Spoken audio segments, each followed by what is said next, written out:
All right. Hey, welcome to the very first episode of the Where Were We Again podcast. Now, you may be hearing that name and say, well, what's that all about? Well, it's quite simple. This is what we call a free-form podcast. That just means that we're going to go where it goes, and the name means that, just that. You ever get in that conversation, you're just like, hey, where were we again? Oh, yeah, that's right. That's what we're here for, right? Freeform podcast, we're going to talk about anything and everything. Nothing's off limits except politics. Nobody comes to a podcast to listen to politics, right? We're here about music, right? Let's go from there. So, my first ever guest on this podcast, I am super, super excited about, Mr. Dee Swan. As a matter of fact, that fantastic intro song you just heard, that's Mr. Dee Swan right here. The song's called Haters, right? All right. I'm digging it. I almost didn't want to put it to an end, but you know what? We got to have a conversation, right? All right. So let's start there. So tell me about Haters. What is that song? What's that about? How did you get to making that song? What inspired you on that one, right? Yeah, man. First things first, brother. How are you, man? How are you doing? Man, I am fantastic. It's been busy. It's been great. Life's been chaotic, but you know what? I'm so excited to finally get a chance to put this thing down and get to talk to some cool people like yourself. Yeah, man. I'm so excited to do this. I know we talked about this Gosh, we've been talking about this for years now. yeah. So and it's crazy how we're finally are now in a space where we can actually do this, and it's just great. Oh, sure. Well, heck, man, let's even back that up a little bit further. So for those that don't even know, which you probably don't because it's the first episode, but me and Dee, we've actually known each other, gosh, 10 years, something crazy like that. And we'll talk about that a little bit, like some of the first exposure I've got to your music. We'll talk about that a little bit. But yeah, we've known each other for quite a while, so it's been kind of cool to see things change over the years. But yeah, recently we've been talking about doing I've been wanting to do a podcast. I'm like, dude, you've got to be on this thing. And we finally got a chance to do it, and he was so gracious enough to provide us the fantastic opening and closing music. So I'm excited. This is great. So tell me about Haters, man. What's up with that song? What's that? What is it about, first and foremost, right? Oh, so the song Haters, shout out to Impala. That's like if any of you guys know anything about me, like if I do anything electronic dance music related, my homie Impala, and he's always going to be in the mix somehow. So when I was writing that song, we were going through like a whole bunch of different like records that we just had in the chamber, and I was just like, yo, like I need something that's slapping. I need something that's slapping. So we came across the blueprint demo that we had, and I was like, creators, like, what are we gonna talk about? And that's whenever I thought about it, and I heard the idea concept of oh man, you're this, you're that, and especially with me being from St. Louis and everything, like, and then moving to like a whole new area, like, and people find out, oh, you're a producer, like, that's cool, but how I dressed, how I talked, everything, it was like, that's, so I was like, oh, y'all just some haters, man, y'all some haters, y'all haters, y'all haters. So it played on of what, I was already experiencing once I transitioned from one area to another area. And it kind of just worked out. So when Impala came with me with the stems and everything, I was like, yo, we got to do this record. And we dropped it in like September. And it's crazy. It's like it's one of those records that I feel like I had to release just so I can get that all that tension off of me. Right, for sure.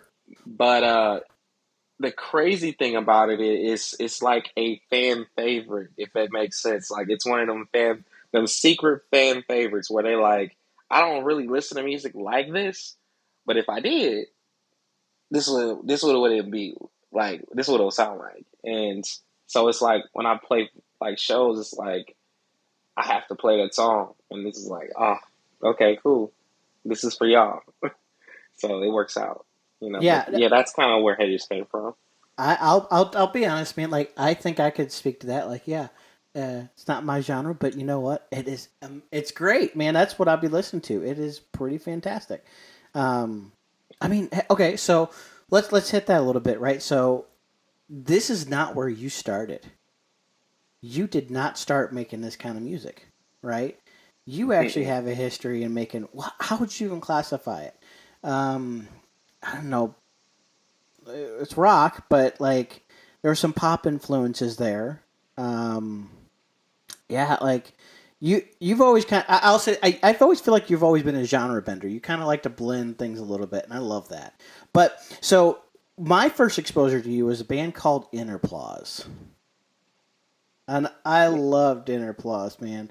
So if you've never seen D live, I'll tell you what, he has just got this fantastic stage presence. No matter what audience he's in front of, he's going to get things wound up, and it is awesome.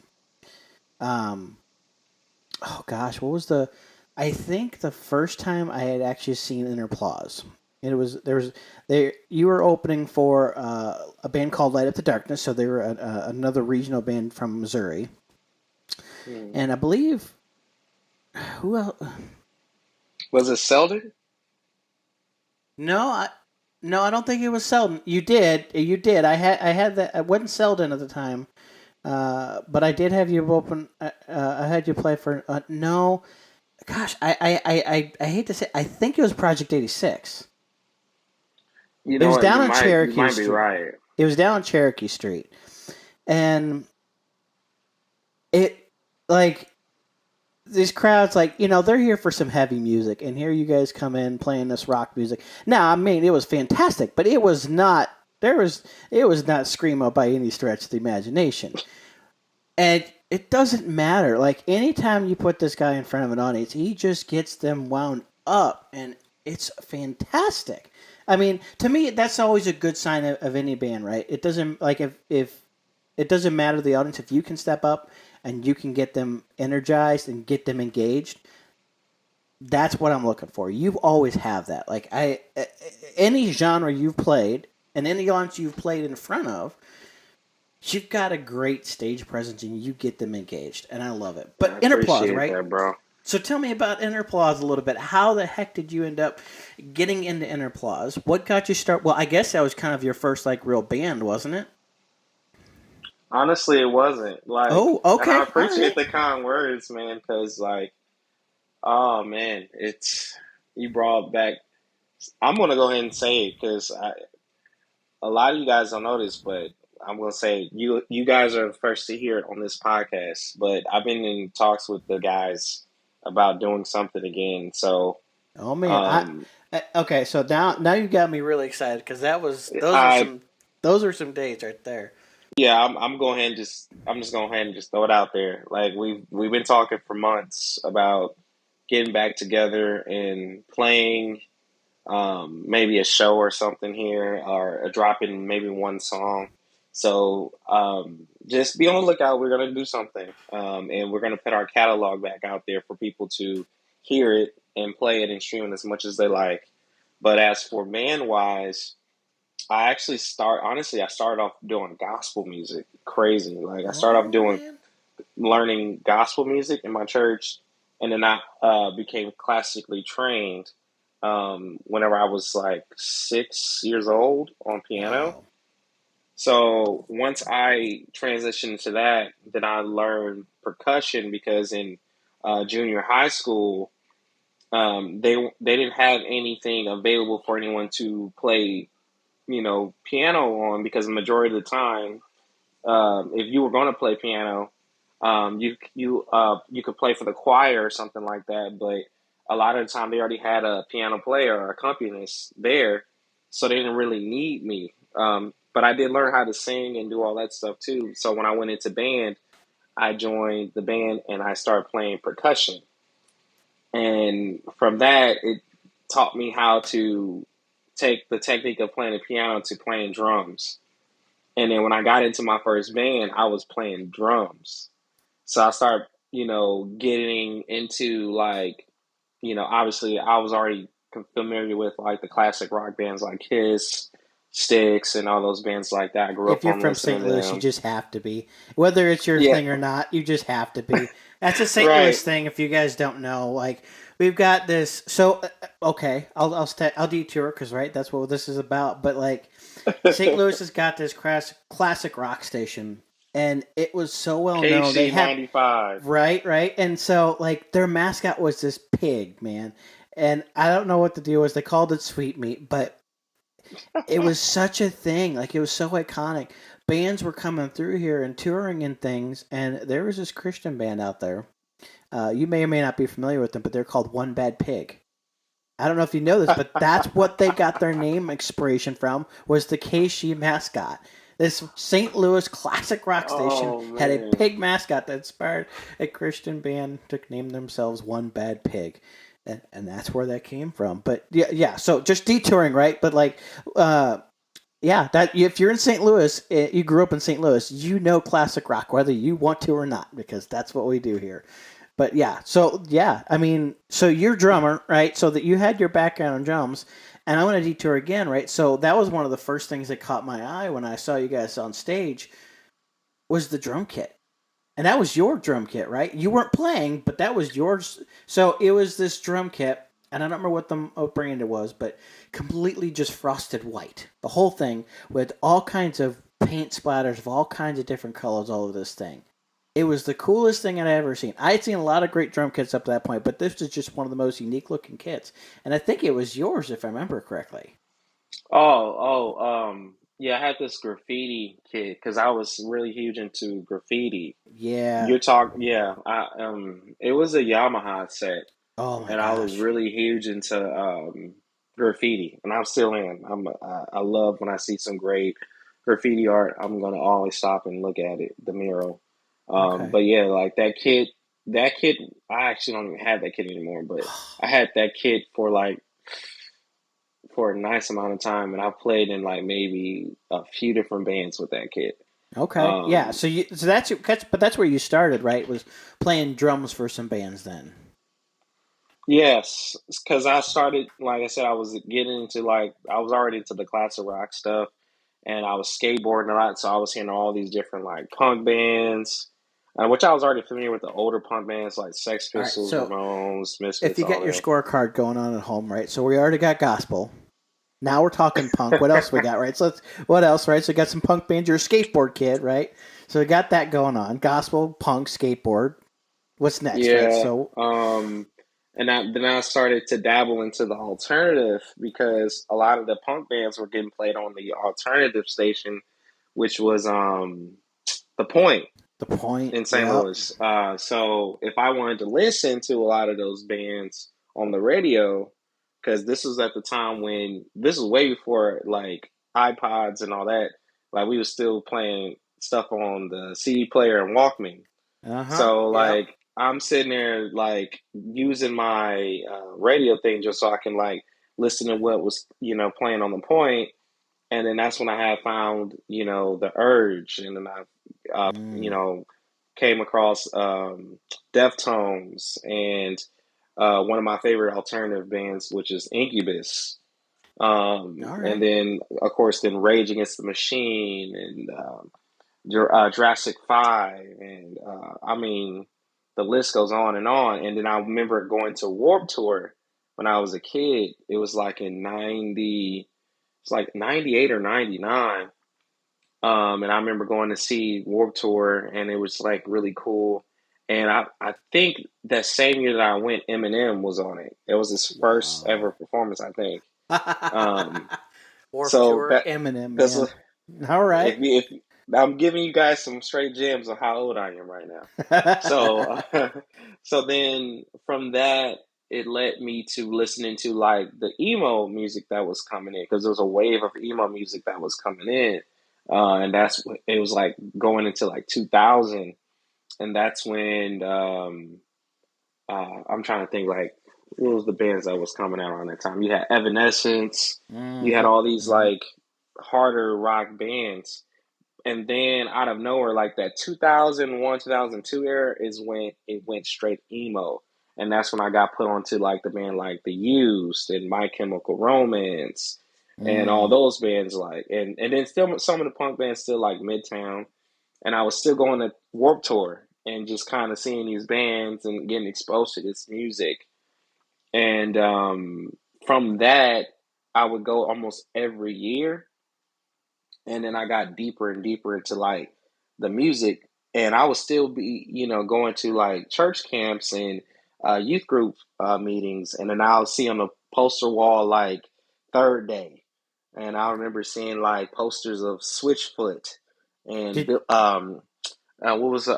what's some other bands that I remember seeing on that wall, Plum, mm. and Now I'll ask you this question, right? So you're talking about what the poster you saw on YouTube. Did you have the poster on the wall that said, "If you like Eminem, you'll love KJ52"? I seen that poster. It wasn't in my youth group, Okay, all but right. there was a camp that I went to, and I've seen that poster. Yep. And I'll tell you what, they tried their best, but man, those comparisons were not correct. I tell you what. No, They're all great no. artists. Now, let me tell you what, I loved a lot of those artists because that's what I grew up with. I'm a pastor's kid, so I never got into some of the secular stuff growing up. I'm all Christian and stuff, so like all of those artists, they're all fantastic, but you can't Oh, compare Eminem and KJ52. Two white they're rappers, not the yeah, same. but they're not the same. Now, maybe NF and Sonically, KJ or NF and Eminem, maybe, but KJ52, man, he's the nicest guy ever, but not the same. Not the same. Not the I agree. same. But they're great. They're both great Absolutely, no, talents. no, yeah, no. Respectfully. I'm not putting somebody down here. No, we're not doing that. Uh, But it's just different, man. And that okay. So let's detour a little bit, right? So you're starting to kind of get into all these bands and stuff, right? And you're hmm. playing a little bit now, right? You're starting to get to the point where you're about ready to start playing some music. Not yet. Not Not yet. I yet. was still playing in school and singing in the choir and by the way, the to piggyback on when you said my showmanship on the stage for performance wise, I got a lot of that from singing in show choir and Oh, theater. all right. So okay, so So a lot of people don't. now we got So show now a choir lot of in the people don't mix. know about that, man. Like now a lot of people know I used to do show choir and theater. So if you are a singer and performer and you want to be in a band and you want to be a frontman of something, you might want to learn how to do show choir or theater, some or musical theater like that. Because for one, it's going to show you how to use the stage properly when you're performing. It's also Mm. going to show you how to have endurance when you're up there singing and performing. And a lot of people don't notice, like I'm always jumping around, I'm dancing, I'm doing everything else. There's little tips and tricks that I do on stage that gives me the endurance and and I'm still able to give you that high energy. And for those who don't know, like I'm not as small as I used to be. So Trust me, I know that. I can feel like that. I so feel that. even then, like those tips and tricks still work for my size, and I know how to maneuver, and I still know how to keep good breath control. All these little things to give you a great performance when I'm out there. Now, to piggyback to the point of the band thing, like it wasn't until I went to see Emory, Amberlin, and Underoath was when I Ooh, really was like, okay, this is what I want to do I because wow. Okay, that's a that was lineup. it. That's a yeah. I think that lineup would inspire anybody. Oh yeah, like because I remember seeing and Flyleaf was another one. Were they So on I that went same to show? no No. no. Okay, I'm like, whoa, whoa. I seen Flyleaf separate. It was like a Christian event that I saw him at, and Mm, then when I got a taste of Amberlin and Under Oath and Emory mm-hmm. and all those bands, I was like, yo, like these are Christian bands and they go hard like this. Like, hang on, like I didn't know they can go hard. Like the only hardest thing I've heard from a Christian band at that time was Switchfoot Meant to Live at that time. At that time. Like and then of course when Flyleaf came in and all those bands came in, I was like, whoa, they and POD. Was Oh, another one in Creed. Like let's not forget them. They were fire too. But I would guess POD would probably be the heaviest at that time. But I then mean, yeah, they're pretty good. as They're new metal as though. yeah, yeah. So then like new metal, but like at that time, like And 2000, like this is around 2004 or so, 2005. Like I never heard anything like that before. So I was like, yo, this is fire. I want to do this. I want to do this. And when I saw Aaron Gillespie sing and play, I said, oh, I want to try this. So then that's when I started to get in the band. And when I first got into the band, they didn't even put me on drums. They put me on keys. Oh wow. Okay. And and then I went from that to playing in this Incubus like feeling band, playing organ and keys. And then I went to a cover band playing drums. And then I was also doing this metal band, hardcore band, What were you covering? Let me playing stop drums there. as well. What is cover band covering? Are we gonna? You don't have to say it if you don't want to. That's okay too. What But kind of cover band were we? yeah. We were like a classic rock cover band. Like one of my good friends, like we had a practice space in his basement, his parents' basement, and we just would go down there and just learn different covers from like Bryan Adams to The Doors to Styx to Yes to Kansas, you name it. Which is Okay. great because learning those songs were great, a great tool for me because it helped me to like learn how to write good pop songs Yeah. or even learn how to structure songs because they were really good structured songs. Sure. Um, There's a reason they're at the top of the so, charts. oh, absolute, absolute. So just going from there into that and then going into um, from the cover band into a like electric pop, like almost like a OK Go, Mm. um, like the Yeah Yeah Yeahs type band to doing to doing right back into a whole like harder rock, like a actual like hardcore band again, and it was insane. And then I finally got into a band that really got really serious and it wasn't until I got into college. And I was with that band. It was called Go DJ Go, and I played drums in that band. And I sang background vocals, and it was fun. And we got to open up for a lot of big artists, um, and from that, like it took me a lot of places. And I was already getting known in the Warp Tour space because I was going to Warp Tour so much, and I became that one black guy that everybody just loved. So I started to be like becoming friends with a lot of these bands, and then I used to book bands too. So like it was always kind of cool seeing some of the bands that I booked start taking off, and then some of them start playing Warped Tour. So I was getting free tickets and Oh passes, wow. and one thing led to another. There was one Warped Tour I actually was able to go out on the tour, and it was with Cobra Starship, and they were like a big, well-known pop band. Um, they had that song "Good Girls Gone Bad" that was like popular and like I would say like I guess that was 2010, Sounds about right. 2009 or so. They were on the radio and everything. So I thank God for them because they kind of exposed me to the business side of things and how you operate as an artist when you're on that level. So I got a chance to see how they moved, and I used that same professionalism whenever I did my band when I was in college. So it Mm. got us bigger shows and everything like that. And when that band broke up, or it was in the process, I was in the process of transitioning into a different band, which happened to be Anapause. I took everything that I learned from the business side, from the artistry, the stage performance. I took notes from each and every frontman that I liked, and I was like, okay, what are they doing that I want to incorporate in my stage presence when I sing? And even for the band Interplause, I wasn't even going to be singing in that band. I actually was going to be playing drums for that band because Wow. the guy who was supposed to be singing, he he was a good singer, but he wasn't the best songwriter at that time. Like he's a great songwriter now, but at that time, he didn't write a lot of songs. So I was writing the songs for him and saying, "Hey, sing it like this."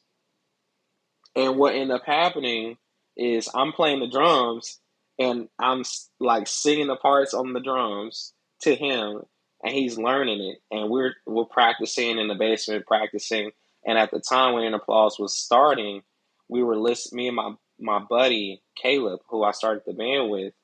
Um, he's like my best friend, my brother for life. Me and him were listening to "A Fever You Can't Sweat Out" by Panic at the Disco in its entirety, almost for the whole summer. Like we listened to that album every day because we saw so many things that they were tapping into. That I was like, yo, like if we was to take this and add an element of like this to it, but then also add this to it, I think we may have something. Now, there was another band that kind of was somewhat touching it, and they were kind of adding a little heaviness to it because they came from Ohio. So I was like, yo, like we could do what they're doing, but add this twist to it, and then I think we may have something. So then that's when we started to write the songs like "That's What Happens," um, some of the earlier In Applause records, and we recorded those three, and we never released them. Like we just sat on them for like a whole year, and then we started going out and performing and playing acoustic shows.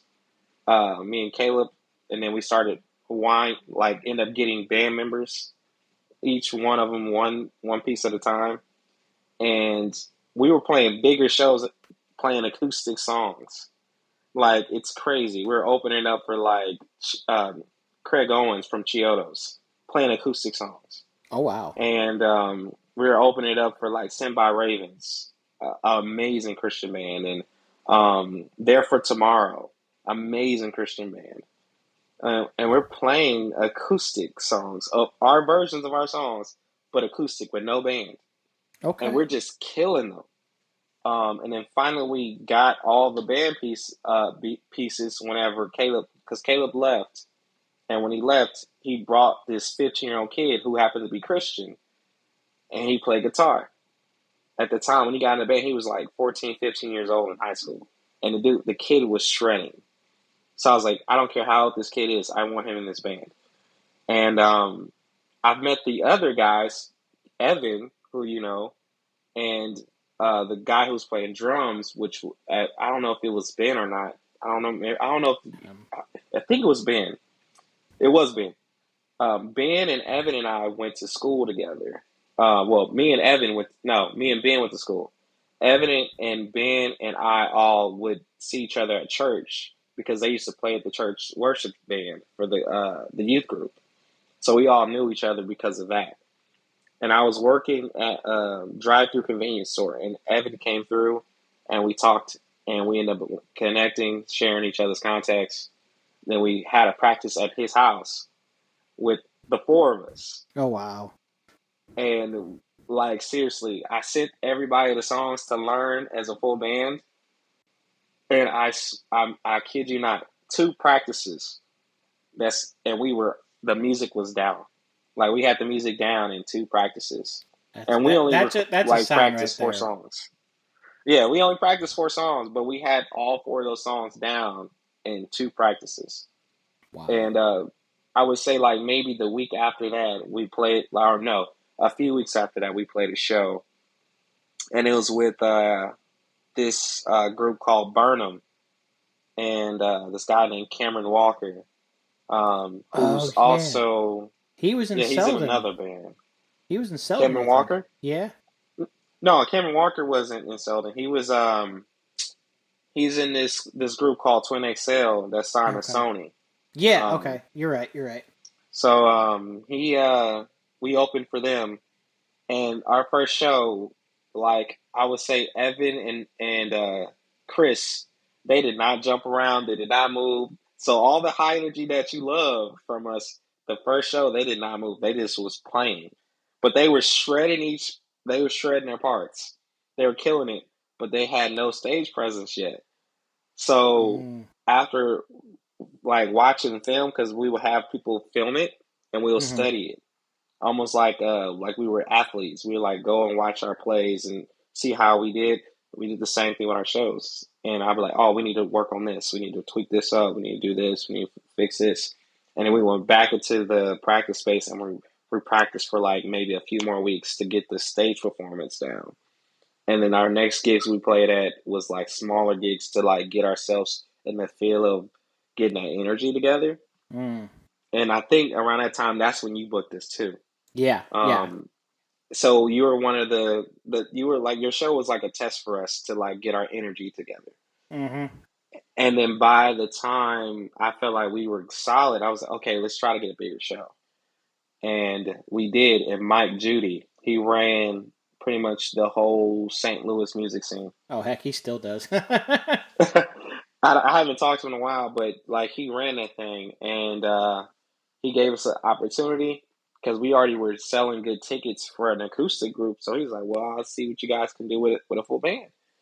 So he allowed us to do the full band, and when he saw us with the full band, we killed it. And he was like, "Dude, like they can sell tickets and they sound this good." And he said, "Oh wow!" So any show we wanted, we got, and the one show I remember that he gave us that really stuck with me was the one where we opened for Disciple. Oh, heck yeah. And that was huge to all of us because we're like, yo, like we love Disciple. Like even Ben's brother like asked if he could just play bass for that show because he loved Disciples so much. He was like, I have to do this.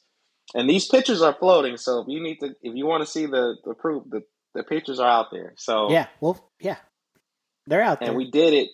And I remember we were getting looked at by labels at that time because everybody started hearing about what we were doing. Mm. And we just got back from Atlanta because we played this festival called Atlanta Fest. And no, it wasn't Atlanta Fest. We played Atlanta Fest the month before that. We was at Life Fest. That's what it was. Woo. We played Life Fest in That's a that Wisconsin. that's a big festival, guys. If you don't know about that one, that's a Huge, huge. big one. And that year we was playing with like Matthew West and Toby Mac and all those guys at Life Fest. And then Atlanta Fest, that year we played with Royal Taylor. We played with Casting Crowns. The bait like early Lecrae before he was still, you know, he was still like kind of shadowing KJ52 at that time and Manifest and all those guys. And we came back. It was from Life Fest. We came back from Life Fest and we played that Disciple show. We sold it out in like a few hours. Like we sold that thing out, and everybody was there. And Kevin, he watched our set, and like I said, we were being looked at labels. And Kevin was like, "Yo, like, dude, you guys are fire. Like, send me your demos. You know, I would love to push you guys to a major."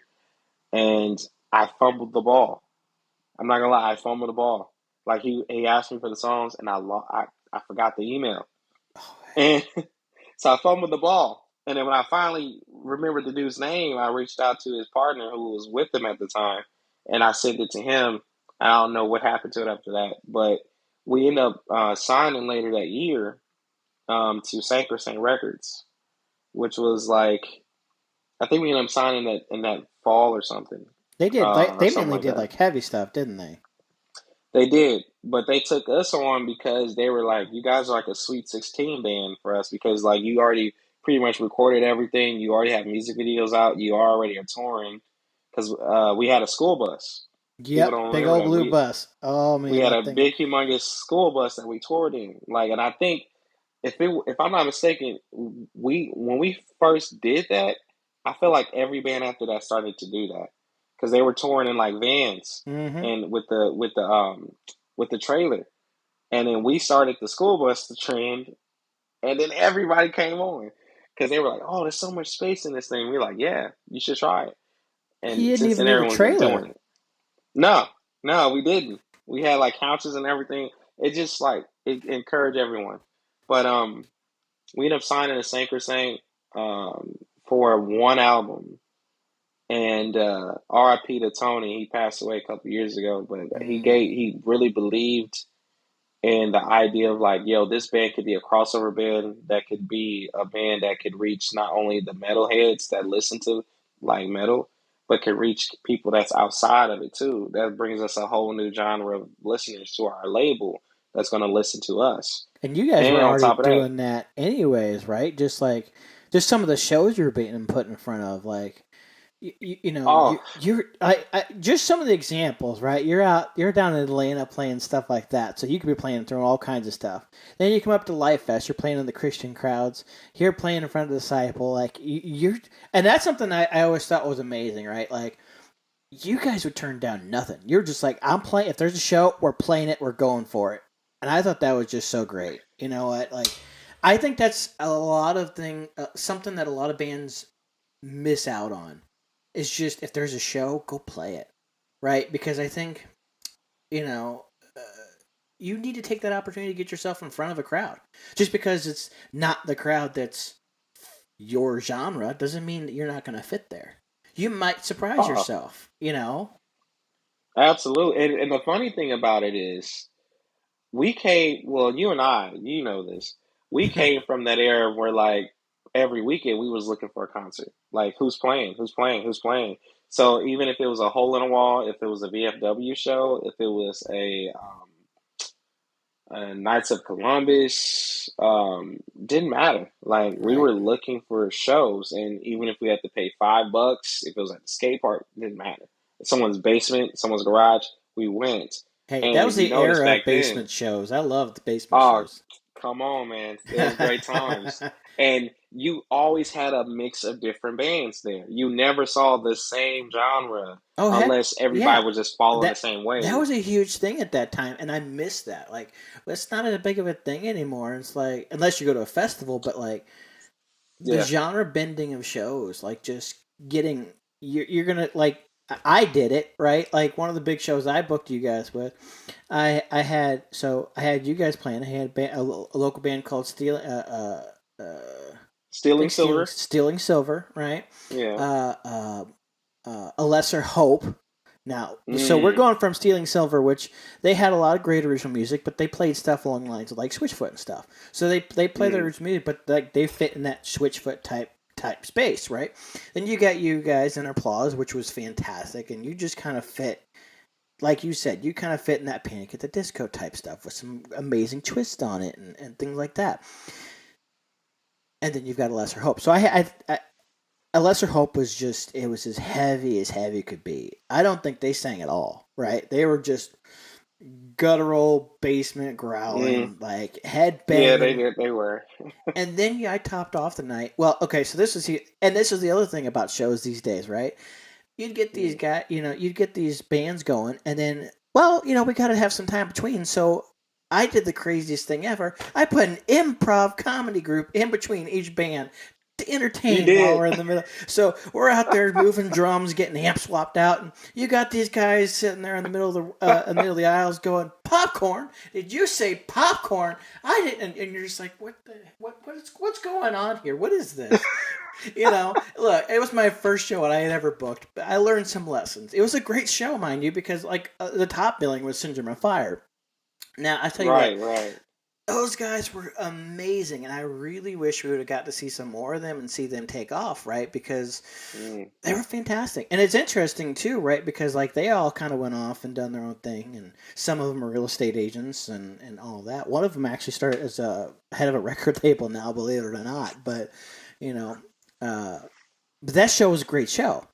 But that just says like all of the shows in those days, you just didn't know what you were gonna get, and it was awesome because you could be a fan of one thing and you find out you like a whole different thing. You just didn't know it yet, and you could be pleasantly Man, surprised. I loved it all. It was great.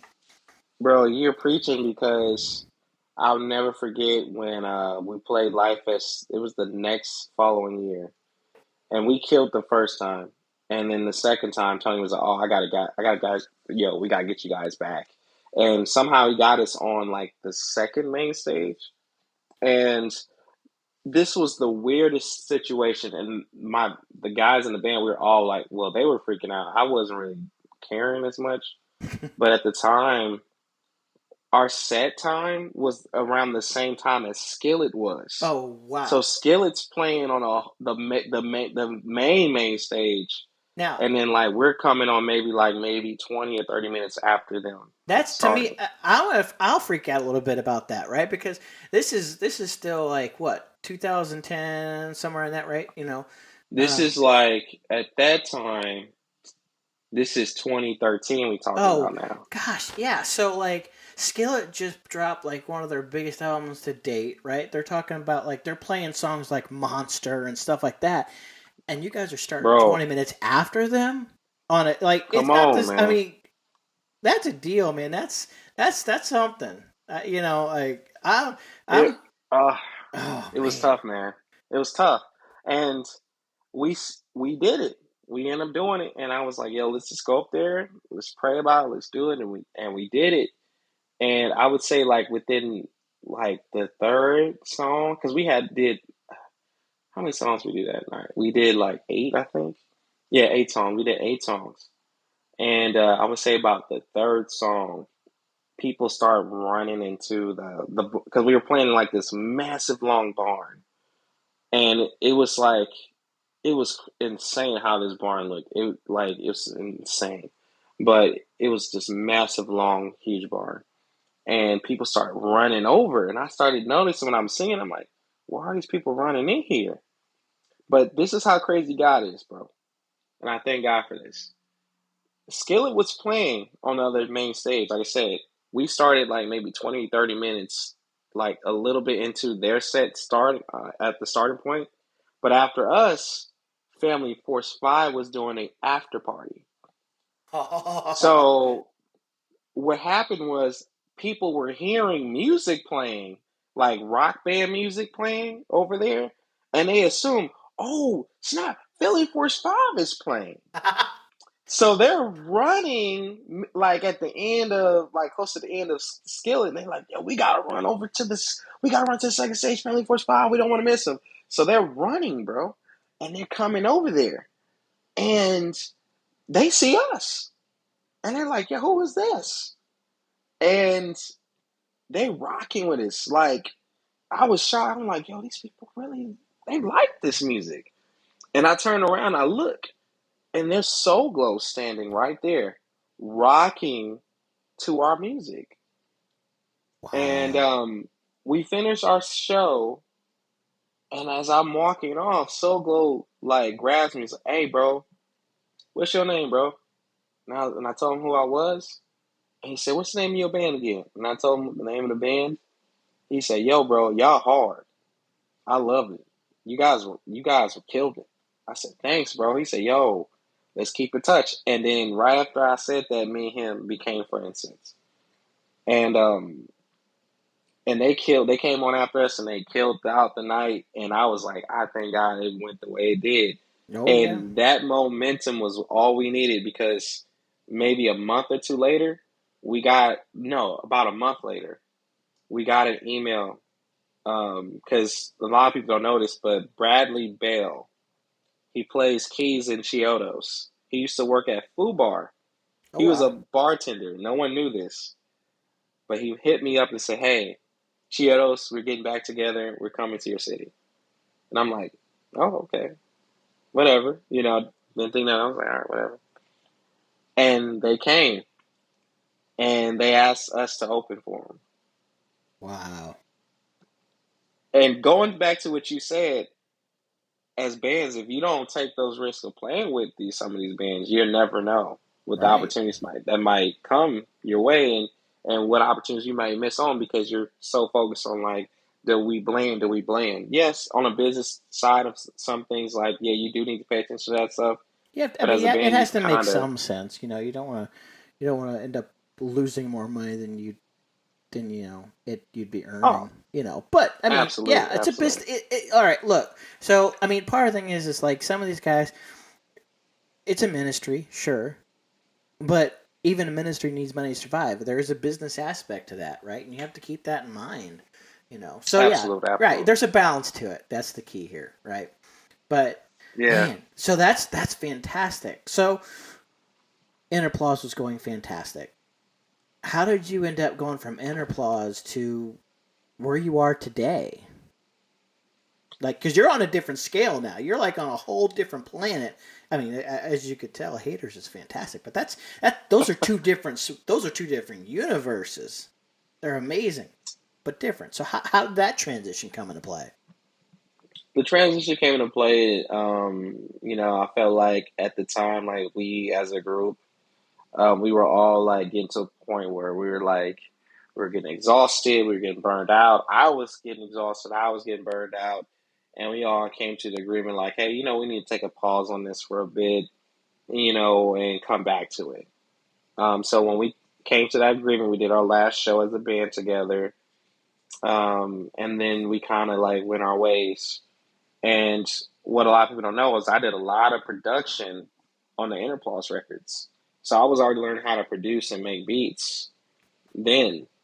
So then I just took my knowledge of what I learned of how to make beats and production into like, how can I reinvent myself?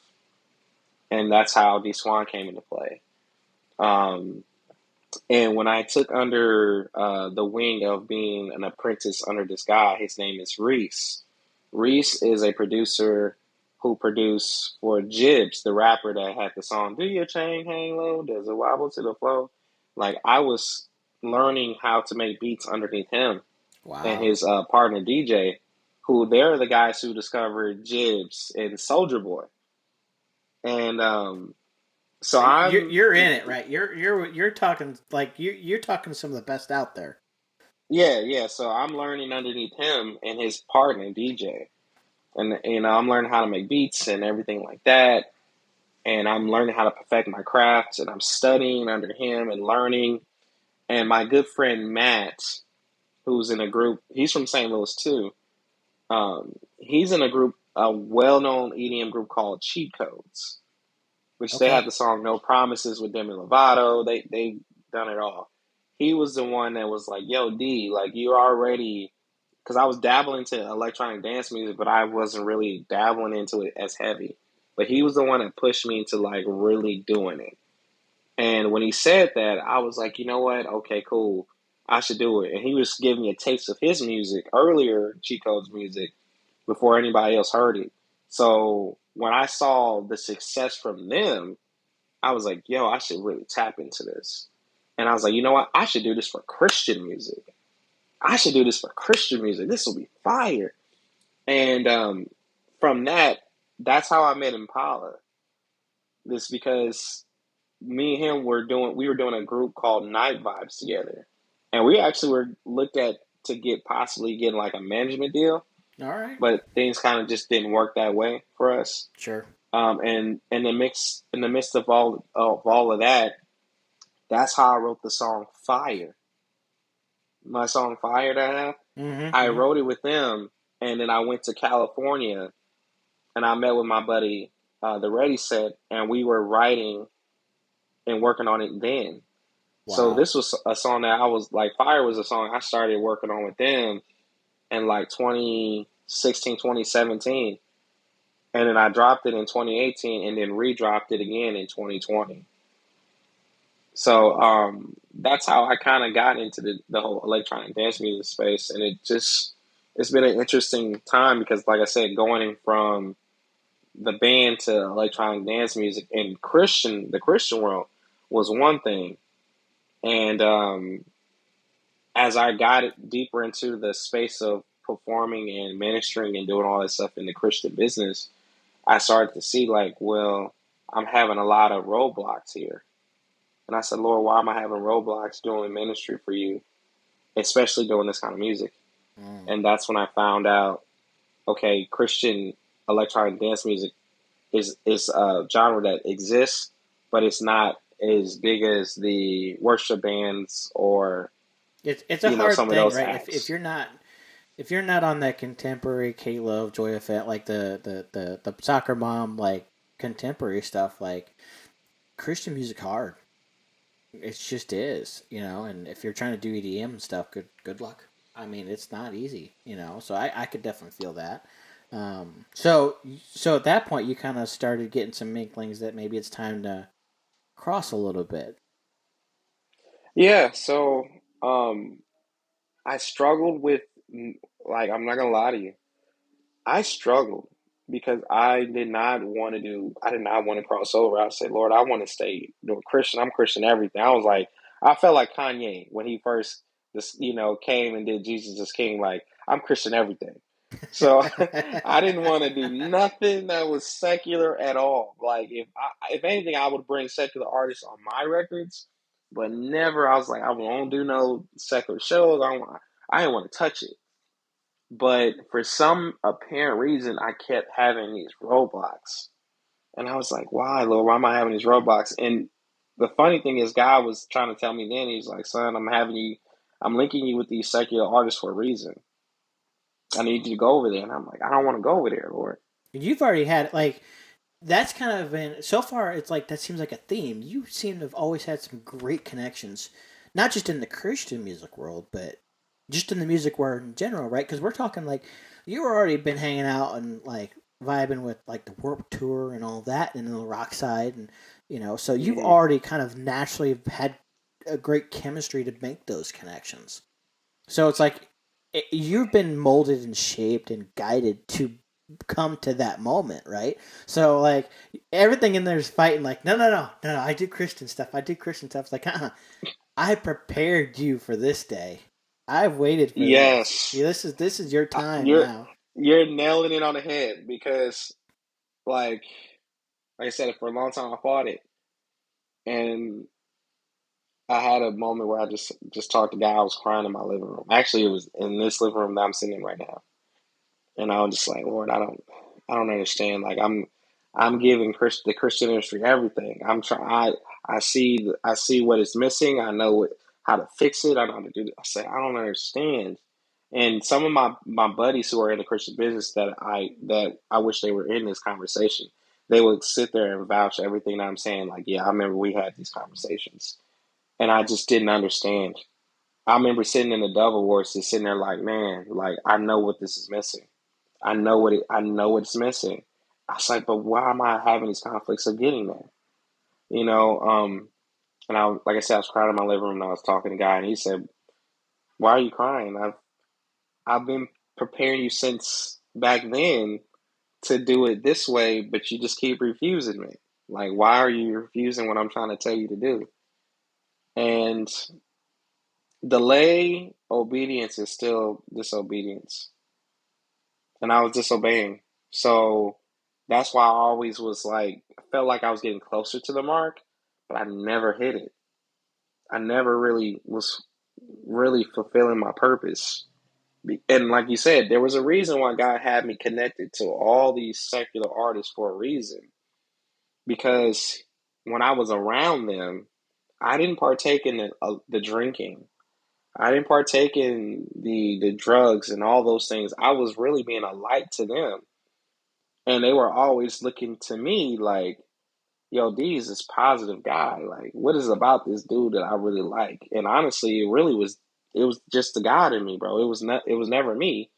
It Mm. was just it was the Holy Spirit that they saw in me that drew that light out to them, that drew them to me. And the character traits, the fruit of the spirit that God sowed into my life over time, and the people that was in the church that helped nurture that allowed those character traits to come out where I was Wow. showing them joy, happiness, love, compassion, all those things. And we stayed connected. And a lot of these guys I'm still cool with till this day. Now, there's people in the Christian business, I'm not even really cool with a lot of them now. Like, I thought we were cool, but we're not cool as much as we were. But a lot of these secular dudes, I'm still cool with till this day. And we still talk and they ask me to pray for them. And I mean, like, we have real conversations, Yeah. And and it gets deep. yeah, and I'll tell you what. So, and a little bit of background too. Kind of part of what's inspired me to kind of come into doing this podcast, right? And just having these conversations is, just because somebody claims something, says they are something, slaps the Christian label on something, uh, doesn't mean that they are. Mm, Doesn't mean that they're ministry minded, right? And just because they're they're in the world doesn't in the Christian music world doesn't mean there's something good to be checking out.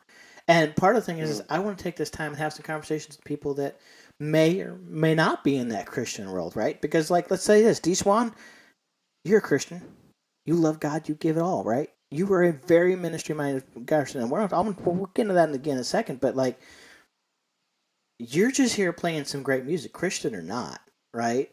Like you're out there in the world playing some great music and you're just being you and you're reflecting God through that, right?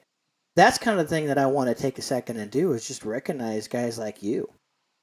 And I want to show you guys that even if it's not necessarily a Christian artist, they're good people.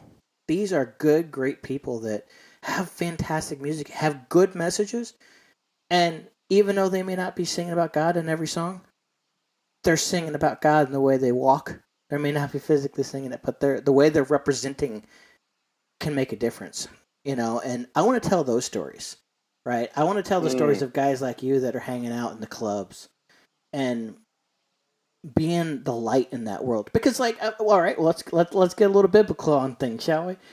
Think about this. Jesus was not out there hanging out with all the church leaders. As a matter of fact, he didn't spend time at all with the church leaders. They hated him, right? Mm. He Hey, hung out with tax collectors, the mafia of the Middle East, the Bible times, right? He's hanging out mm, with the fishermen, right? These guys are not great guys. But here he is the light in that world and changing it up, you know? And so that's the stories I want to talk about, right? So that's where you're at. That's where you've kind of ended up landing is you're hanging out with these guys and you're being that light in that. So let's ask about that. How the heck are you in this position and how do you maintain being that light? What keeps you grounded and helps what are you doing to keep that light going? You know, because that can be some of the toughest situations to maintain that. How do you stay grounded in that? man, hey, this is where it's about to get real. So I think we talked about this briefly at Yeah, Kingdom Come Fest, actually. right. Mm-hmm. What helps me a lot is, for one, number one, staying prayed up on, like having a personal relationship with God, talking to Him as much as I can every day. Um, Another is having that community, that spiritual community with your church, like men and women or whoever it is that you are connected with, that you guys could have community with. Like, I mean, if that means reading, going to play basketball, riding bikes together, you name it, community. Because we were made since day one, since Adam and Eve, to be in community with each other. This whole walk of faith, you cannot walk this by yourself. Even the word of God said, like, how He's going to be with you. Like, He's with you. He said He'll never leave you nor forsake you. That means that He is with you. So you're walking this walk of faith with somebody, and you got to. Another thing is your well. That people are supposed to draw from. You always have to get refilled. So if that means you have to serve at your church, do that. Get into your word, serve at your church, get refilled, because your well is going to get drawn from a lot, especially in that space, because no one's getting fed nothing spiritually like that in that space. It's the same toxic, sinful thing. And then you're Mm-hmm. going into that space being that light, and people are getting drawn to you, and they're going to draw from your well.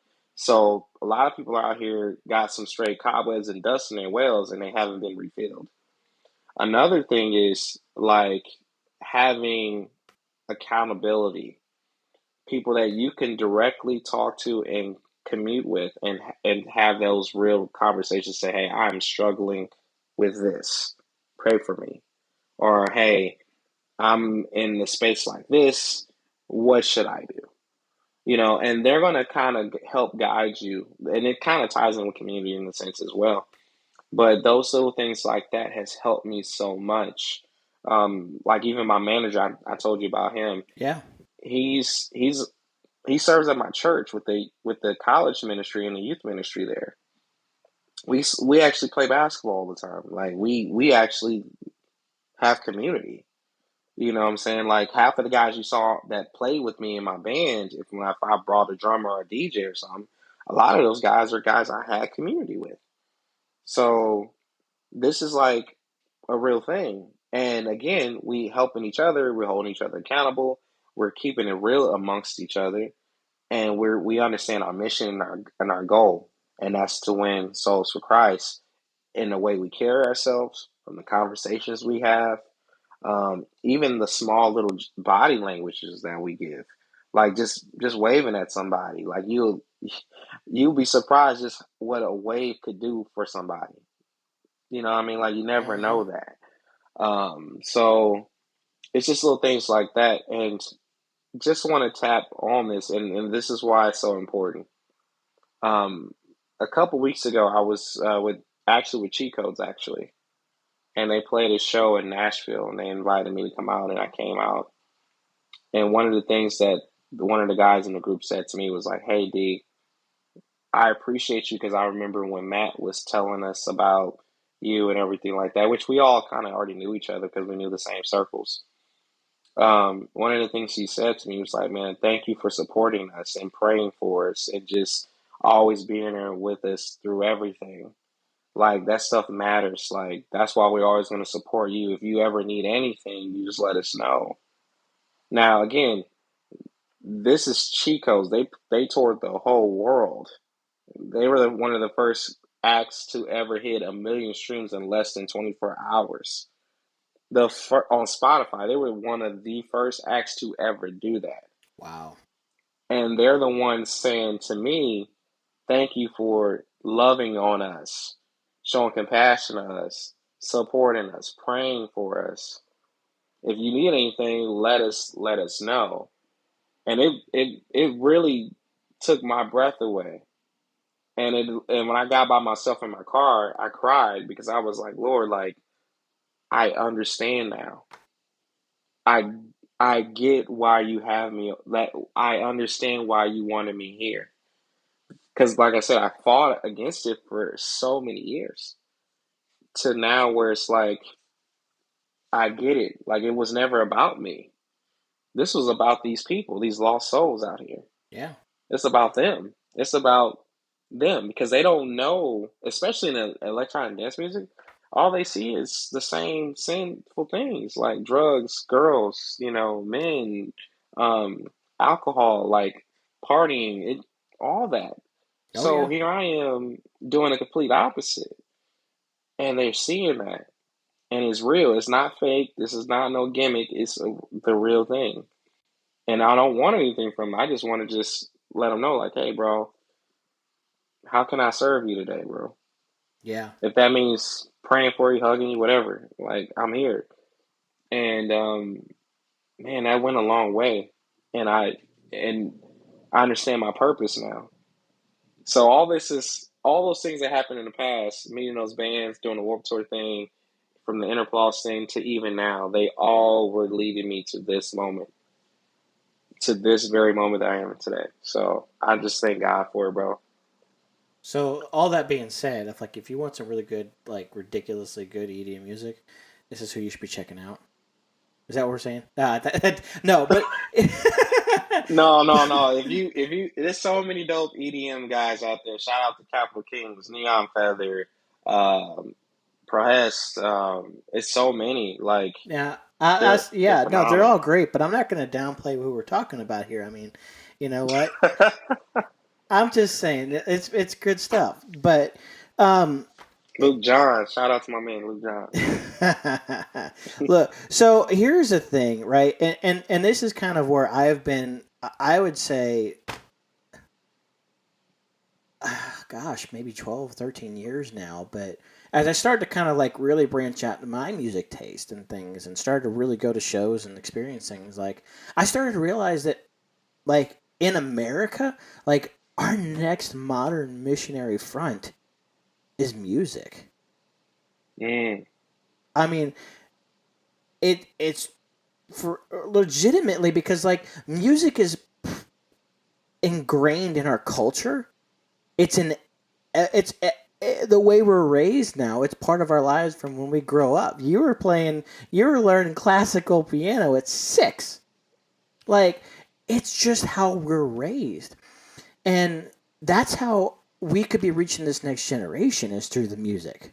And not just directly to each person, but like we could be having people like you out there working with the people who are reaching those people.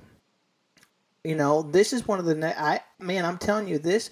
We're looking at one of the next big missionary fronts, and that's kind of how I've started to shape my view of music for the last 13 years, right? And that's kind of what this comes from, is just getting those opportunities to support those, right? This is like, if you guys, if you've had any experience around a church, like, hey, we're going to be here supporting the missionary from Uganda today, and that's fine, that's amazing. They need Jesus, but so do we. Right. We've got people like you that are out there in the clubs and out there ministering to what could be the next generation of ministers, for all we know. And we've got the next missionary front right here. So my mission, and I'm going to put this out right now on this podcast, is this is the next missionary front. And what our mission here on this podcast is to support those. We're the church calling out and saying, all right, guys, my man Dee Swan's going out into the clubs, and we're going to be here to support him and make him do what he needs to do. We're going to get all kinds of great people on this podcast. Let me tell you what, we're going to be talking to people in bands. We're going to talk to them, to the people like me that are out there supporting other bands, right? I've got some amazing people. You might be familiar with Mothership. I know Dee, I know you are. You know Cindy. Oh, man. Oh, yes. If you're going to talk about somebody that loves to support artists in unimaginable ways, Mothership is one of them, right? She's got her own podcast, which is fantastic, right? But we'll be talking to other booking guys that host shows and who is also in bands. And, so we're going to support those that are doing the mission work, right? And so I just love the conversation we got to be a part of, because everything we've talked to at this point led up to the fact that you get to just go out there and be a minister to somebody. That's what all of that led to. You literally started at 6 years old in the story, and you worked up and said, hey, look, we got to play with this guy and this guy, and we played with these guys, and none of that mattered. All that did was just prepare you for you to be the light in that dark place. And so that brings us to this point here. We may be winding down our conversation for tonight, but all that really means is now is the part where I get to send you guys out and go support Dee. Go check this guy out. Go check out his music, because it's fantastic. But also by checking out his music, you're supporting him to go do what he does. He's out there, he plays festivals and stuff. Last year was amazing because it was the first time I had seen you in, probably 5, 6, 7 years or something crazy like that, or maybe more. Yeah. And I would say like almost 8. Man. Yeah. No, my gosh, you're right. Yeah. Legitimately, and it was so good to see you. And it's like the guy that I met all those years ago, this guy that's just so down to earth. And honestly, a lot of that, I had no idea the different bands you played with, and I would have never known, because you're just so humble and down to earth, and probably one of the best guys I ever have a conversation with. I love to. If you get a chance to go talk with Dee, go do it. He's fantastic. I love this guy. But I love hugs, so come on, bring him. Yeah, that's what I'm saying. So here's the call to action, right? Go check out Dee's music. Go support him, because here's the one thing I love about this type of missionary work. You get to go support him with your money, but you get something out of it too. You get to bless somebody, hey, because that's how that works. You bless, and it comes back to you tenfold, right? But here's the thing: you get to download his albums, man. Go buy it. Go download his music, man. Go pay for it. Because there's always free downloads and all that good stuff. But here's the reality: you pay for his music, you're paying for him to go do that missionary work.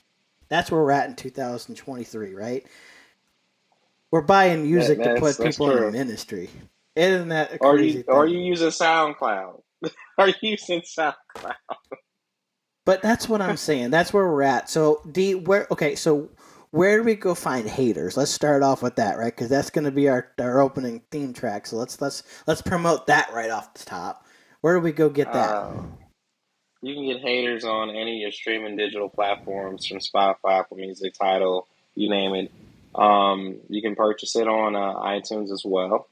But yeah, that's that's pretty much it on that, Yeah, man. go check out the rest of his stuff. Did you know he did like a some of his EDM music? He's got a fantastic cover out there called People don't know this. I worked with Liam Payne of One Direction. Oh, see, Like, let that sink in. right. Like, I want to throw it back a little bit to some of your 6-year-old roots a little bit. You had a fantastic mix up there at the song called Shackles. oh, come on, man. Yeah, Right. We're going to throw it back to some of those gospel roots a little bit, you know. Oh, man, that's yeah. some good stuff. But look, he's got a lot of fantastic music. Like he said, go listen to it just about anywhere. If you want, go throw it on your Spotify and let that run for like 3 days straight. Please. That's about the only way you can make money on these streaming services. Please. But but no, legitimate. Go buy his music. Go check him out. Where do we find you out on the web? What's your social medias? Yes, you can go find me on www.deeswan.com. On there, you can check out where I'm going to be next for shows and everything like that. You can also find me on Twitter and Instagram and Facebook at Dee Swan Music. So yeah, please feel free to message me, tweet me, DM me. I'm always taking prayer requests, just to pray for people. Yeah, if you have any questions on music or productional stuff like that, please feel free to hit me up. I am very openly honest. I'm going to be very hot, open, and transparent with you. So if it's cool, if you're cool with that, then hey, hit my line. Other than that, like I have nothing but love, no hate over here. More love, less hate. That's my phrase. That's what it is. So, Dee, thank you for hanging out with me. I mean, we've been threatening to do an interview for, about as long as we've been hanging out together for 13 years, right? But Yes, and I don't even want this to end, bro. I'm having a this is I fun. know. I Well, enjoy don't worry this. about that. We're gonna have that. We'll have another conversation again. Don't you worry. This may be the end of this conversation, but it's not the end of the fun conversation. So, thank you for coming to hang out with me. I greatly appreciate it. And you know what? I'll say this again. I want to thank you for providing this fantastic opening and now closing music. So that's going to start creeping in here in just a second.